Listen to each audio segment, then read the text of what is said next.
बिस्मिल्लाहिर्रहमानिर्रहीम। सही बुखारी हदीस नंबर 442। अबू हाजिम ने अबू हुरैरा रदिल्लाहु ताला अन्हु से रिवायत किया है कि आपने फरमाया कि मैंने 70 असहाब सुफ़ा को देखा कि उनमें कोई ऐसा न था जिसके पास चादर हो, फ़कत तहबंद होता या रात को ओढ़ने का कपड़ा जिन्हें ये लोग अपनी गर्दनों से बांध लेते।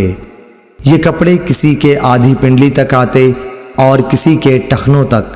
ये हजरात इन कपड़ों को इस ख्याल से कि कहीं शर्मगाह न खुल जाए अपने हाथों से समेटते रहते थे।